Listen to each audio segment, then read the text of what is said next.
principales carencias de derechos humanos en el tratamiento de enfermedades mentales o supuestamente enfermos mentales, pues aquí es un poco expansiva la lista de derechos que son violados. Tampoco quiero aburrirles ni cansarles, ¿eh? Pero los pacientes tenemos derecho a que no exista injerencia de agentes externos en la forma de pensar o de vivir, ni al diagnóstico ni al tratamiento involuntario. Eso es un derecho fundamental. Nadie tiene derecho a decirnos: usted es hiperactivo porque se mueve más de lo que a mí me gusta. Porque yo podría decir lo mismo: usted tiene muy poca paciencia porque no me gusta como soy.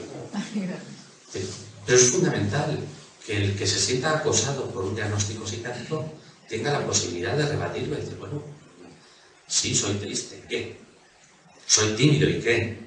¿No? Soy idealista, ¿y qué? Soy luchador, ¿y qué?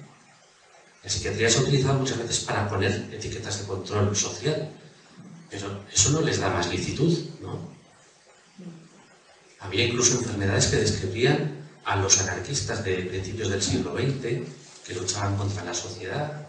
Se inventó una enfermedad para definirles, ¿no? Lombroso, que fue un genio de la criminología a principios del siglo, pues inventó una serie de enfermedades para descubrir pues que todas aquellas personas que no se comportaban como la norma decía en la sociedad eran enfermos. O enfermos o criminales. Entonces los anarquistas eran enfermos, los disidentes políticos eran enfermos. La disidencia política ha sido una enfermedad hasta los años 60 en los países comunistas. Tenemos derecho a un diagnóstico objetivo basado en la evidencia científica y no en suposiciones. Las cosas no son... En derecho hay un aforismo muy interesante que es: las cosas no son lo que nosotros queremos que sean, sino lo que realmente son. Se usa más en derecho civil, pero en la sanidad también. No basta con que un especialista diga: no, yo creo que usted tiene esquizofrenia, ¿no? Lo tiene que demostrar. Si no, no vale. Yo creo que usted tiene depresión, ¿no? Demuéstrelo. Hay un vídeo muy interesante del CCH, ¿no? De Prove It, ¿no? Que un psicólogo o un psiquiatra le dice a un niño: tienes una enfermedad, tienes que tomar unas pastillas, y el niño le dice: pruébalo. Es que es fundamental que el paciente asuma ese papel, no de mera paciencia y aguante, sino de: me dices que tengo la cadera rota, pruébalo. Me dices que tengo depresión, pruébalo. Me dices que esta pastilla me va a ayudar. ¿Cuándo me va a ayudar? ¿Cómo me va a ayudar? ¿Y qué puedo hacer contigo si realmente no me funciona? ¿Claro? Porque si me obligas a tomar una pastilla que me hace daño durante 3 meses, si no funciona, algo tendré que poder hacerte. Me tendrás que devolver el dinero de la consulta, o me tendrás que invitar a un café o algo, pero uno no puede dejarse hacer todo lo que quiere, ¿no? Tenemos derecho a un tratamiento imparcial, libre de conflicto de intereses y experimentación. A veces se prueba: bueno, como lleva ya 3 meses con este tratamiento, vamos a probar con este otro. Oiga, pero yo llevo el coche y me dice: no, se me ha roto una bujía, vamos a probar. No, o se me ha roto o no se me ha roto. Y si me cambias la bujía y luego no es eso, no me lo cobres. Algo tenemos que hacer, pero tiene que ser algo imparcial, no tiene que haber un conflicto de intereses. Yo voy a poner esta bujía de esta otra marca porque es más barata y es mejor. Bueno, si es más barata y es mejor, vale. Pero si es porque te llevas tú más comisión, explícamelo. Eso no vale. Y en medicina tampoco vale. Tenemos derecho a la libre elección de profesional, o al cambio de profesional, o a una segunda opinión. Y eso no es una cosa que digamos los pacientes, o que digamos los clientes, o los usuarios, o los civilistas, sino que lo dicen las propias normas profesionales, la propia ética profesional, la propia Ley General de Sanidad, la Ley de Ordenación de Profesiones Sanitarias. Lo dice. Se quedó un poco corta porque dijeron: posteriormente y a través de reglamentos y otras órdenes y otras leyes desarrollaríamos la posibilidad de que los pacientes elijan a su médico. Pero lo dejaron en el 86 en un cajón y ahí se quedó. Tenemos más derechos. Derechos a la perfecta información previa o al tratamiento propuesto o a otras opciones.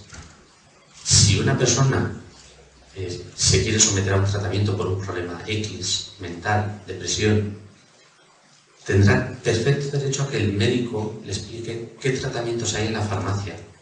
Pero también tiene derecho a que le expliquen que también hay tratamientos en los herbolarios, y en las consultas de acupuntura, y en las iglesias, y en las asociaciones de pacientes, y en las consultas de los psicólogos. Ningún profesional tiene derecho a decir: usted tiene esta patología y solo la puedo curar yo con lo que a mí se me ocurre. Cualquier profesional ético tiene que decir: dentro de mi área de conocimiento tenemos estas herramientas. Pero los farmacéuticos tienen otras herramientas, los naturistas tienen otros, en los herbolarios hay otros tratamientos, en las asociaciones hay otros tratamientos, los psicólogos tienen otros tratamientos, hay guías espirituales, hay iglesias, etc. No basta con decirle lo que yo soy capaz de hacer. El profesional está obligado a decirle qué otras cosas otras personas pueden hacer. Si no, es un tratamiento que es bastante poco moral. Y como clientes, como pacientes y como usuarios tenemos derecho a que nos adviertan de otras especialidades. Tenemos derecho a una dación de cuentas, a una declaración previa de conflicto de intereses. Lo que les decía antes, el paciente, por ser usuario, por ser cliente, también tiene derecho a pactar con el médico el resultado que se pretende obtener. Cuando el médico le dice, usted tiene que tomar esta pastilla y dentro de 3 meses veremos los resultados, el paciente tiene derecho a que el médico, igual que él firma el consentimiento informado, el médico le exponga qué piensa hacer si dentro de 3 meses no funciona la cosa. ¿Alguna consecuencia tiene que tener? El paciente ha perdido 3 meses de su vida probando un experimento de un médico. Tendrá que pedir disculpas, tendrá que compensarle, tendrá que devolverle el dinero a la consulta, no lo sé. Pero tenemos derecho a eso. No es una cosa mía, es algo que pide la ley. Tenemos derecho a la tutela judicial efectiva, a que por nada ni por nadie se nos agarre de casa, se nos saque en una ambulancia, se nos ate y se nos lleve a urgencias porque nos hemos amenazado con un cuchillo a 2 sobrinos. Nadie puede hacer eso. Nadie. Y para eso están los jueces, para que cuando ocurra eso haya un representante, un defensor judicial para ese paciente en urgencias que le represente mientras no quede claro si es capaz o no es capaz. Pero tiene que tener alguien que represente judicialmente a ese paciente. Será un familiar, será un vecino, será un amigo, será un abogado de turno de oficio o será el propio fiscal.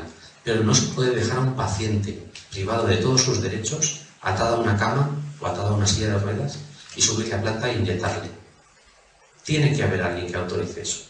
Y tiene que ser alguien que esté justo al lado del paciente, que sea de su confianza. Lo contrario no es medicina, es abuso, insisto. Y para eso tenemos este derecho, es el derecho a la tutela judicial efectiva. Artículo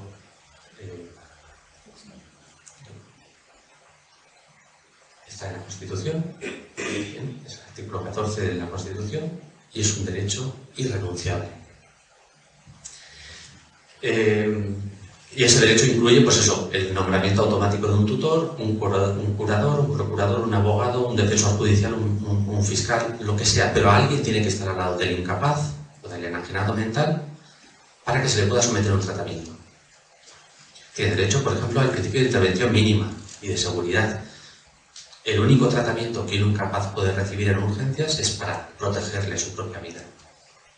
Ninguno más. No vamos a empezar ya con los antidepresivos, no vamos a empezar ya con los antipsicóticos, porque ese no es el momento. El momento en la urgencia es salvar su vida, protegerle del daño, protegerle que no haga daño a otros. Ningún otro tratamiento más. Cuando la situación se estabiliza, ya se hace un diagnóstico como de ronda y se pone un tratamiento. Pero en ese momento de incapacidad, el derecho a la tutela judicial efectiva impide que alguien tome esa decisión por él. Y bueno, tratamiento voluntario mediado por tutores. Si hay una persona responsable al lado del enfermo, pues se le pregunta a esa persona. El médico no es que para tomar las decisiones por el enfermo ni por la familia. Habrá que preguntar a alguien. Proceso con todas las garantías de presunción de inocencia, de no presunción de enfermedad. A veces pensamos que están enfermos gente que no está enferma, como les contaba el caso de esta señora mayor, y otros muchos casos que les podría contar y nos podríamos aburrir de escuchar casos, pero tienen derecho a que no, el principio de derecho a tutela judicial efectiva, a que no se presuma la enfermedad de nadie, solo porque hace algo que no nos gusta. Y luego tenemos unos derechos de un tratamiento en centros multidisciplinares y especializados, y a la libre elección de paradigma médico. Habrá gente que no quiera medicinas alopáticas, como se suele llamar, o química, y prefiera más pues, una balneoterapia, psicoterapia, relajación, yoga. ¿Por qué no podemos ir a esos sitios? ¿Por qué tenemos que soportar el exclusivo y excluyente paradigma de la medicina alopática? porque parece que no hay otra opción. Pasamos de diapositiva.